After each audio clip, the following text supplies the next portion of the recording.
Hello students, இன்னைக்கு coordination chemistry lessonல what is the difference between coordination compounds and double salts?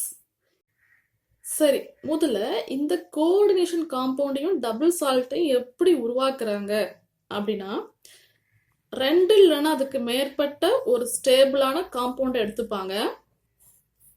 சரியா?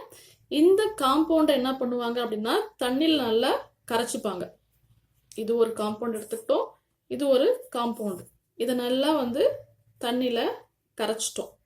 இப்போ இதை என்ன பண்ணுவாங்க அப்படின்னா ரெண்டையும் சேர்த்து ஒரு பெரிய இதில் மிக்ஸ் பண்ணிடுவாங்க. இது மாதிரி மிக்ஸ் பண்ணிட்டு ஹீட் பண்ணுவாங்க.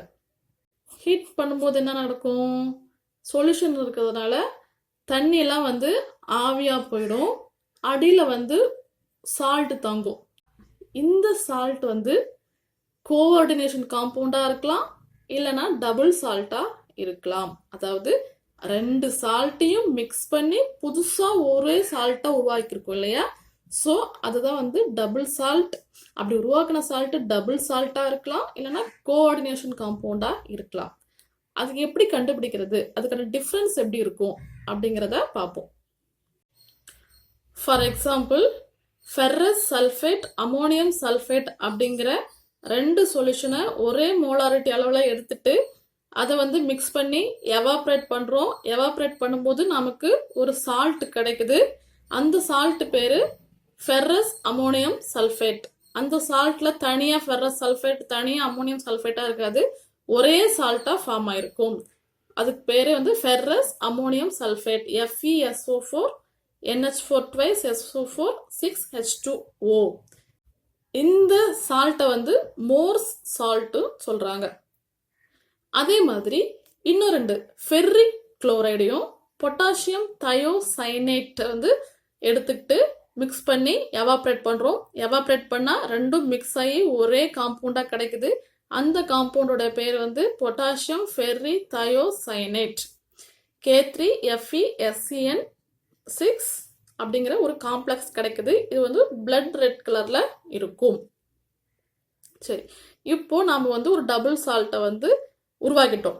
சரி, இது டபுள் சால்ட்டா இல்லை கோஆர்டினேஷன் காம்பவுண்டான்னு எப்படி கண்டுபிடிக்கிறது அப்படின்னா, நீங்கள் 11th இன்ஆர்கானிக் குவாலிட்டேட்டிவ் அனாலிசிஸ் செஞ்சுருப்பீங்க. உங்களுக்கு ஒரு சால்ட் கொடுத்துருவாங்க. அந்த சால்ட்டில் குளோரைட் இருக்கா, சல்ஃபேட் இருக்கா, சல்பைட் இருக்கா அப்படின்னு கண்டுபிடிப்பீங்க இல்லையா?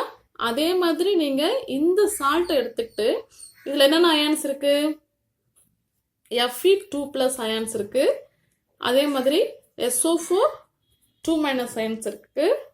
அதே மாதிரி NH4+ அமோனியம் சல்ஃபேட்டு அயான். இதுக்கான டெஸ்ட் நீங்கள் எடுத்தீங்க அப்படின்னா உங்களுக்கு இது எல்லா டெஸ்ட்டுக்குமே ரிசல்ட் கொடுக்குது. ஆமாம், இதில் அயன் இருக்குது, இதில் சல்ஃபேட் இருக்குது, இந்த சால்ட்டில் அமோனியம் இருக்குது அப்படின்னு எல்லாத்துக்குமே டெஸ்ட் ரிசல்ட் கொடுக்குது. அதே மாதிரி இதில் எடுத்துக்கிட்டிங்க அப்படின்னா இதில் Fe3+க்கு நீங்கள் டெஸ்ட் எடுக்கிறீங்க, பட் ஆன்சர் பண்ணலை. அதே மாதிரி தயோசைனேட் இருக்கா அப்படின்ட்டு டெஸ்ட் எடுக்கிறீங்க, ஆன்சர் பண்ணலை. இதில் எல்லா அயான்ஸ்க்கான டெஸ்ட் ரிசல்ட்டும் கொடுக்குது. இதில் எந்த ஒரு அயானும் இருக்கிறதா அது டெஸ்ட் ரிசல்ட் கொடுக்கல. நம்ம இதிலிருந்து என்ன தெரிஞ்சுக்கிறோம் அப்படின்னா, இப்போ ரெண்டு சால்ட்டையும் சேர்த்து ஒரு புது சால்ட்டாக உருவாக்கியிருக்கோம் இல்லையா? ஆனால் அதை மறுபடியும் தண்ணியில் கரைச்சி நீங்கள் டெஸ்ட் பண்ணும்போது என்ன நடக்குது அப்படின்னா, இதோடைய ஐடென்டிட்டியை அது இழந்துருது. அதான் ஃபர்ஸ்ட் பாயிண்ட். டபுள் சால்ட் தண்ணியில் கரைக்கும் போது லூஸ் த ஐடென்டிட்டி. ஆனால் இந்த காம்பவுண்ட் பார்த்தீங்க அப்படின்னா அதோடைய ஐடென்டிட்டியை அது லூஸ் பண்ணுறதில்ல. இதுக்கு என்ன காரணம் அப்படின்னா, இந்த சால்ட்டை தண்ணியில் கரைக்கும் போது அது டிசோசியேட் ஆகி அதோடைய சிம்பிள் அயான்ஸாக மாறிடுது. இதில் பார்த்தீங்க அப்படின்னா நீங்கள் இந்த சால்ட்டை தண்ணியில் கரைச்சாலுமே அதோட ஐடென்டிட்டியை லூஸ் பண்ணுறதில்ல. Never dissociate. இந்த அயான் தனியாகவும் அந்த தயோசைனேட் தனியாகவும் டிசோசியேட் ஆகிறது கிடையாது. டபுள் சால்ட்டுக்கும் கோஆர்டினேஷன் காம்பவுண்டுக்கும் இருக்கக்கூடிய மிகப்பெரிய டிஃப்ரென்ஸே இதுதான். டபுள் சால்ட்டை தண்ணியில் கரைக்கும் போது டிசோசியேட் ஆகி அதோட சிம்பிள் அயானா மாறிடுது, அதோட ஐடென்டிட்டியை வந்து லூஸ் பண்ணிடுது. இதில் பார்த்தீங்க அப்படின்னா இந்த காம்பவுண்டை வந்து தண்ணியில் கரைச்சாலும் அது டிசோசியேட் ஆகிறது கிடையாது, அதோடைய ஐடென்டிட்டியை வந்து லூஸ் பண்ணுறது கிடையாது.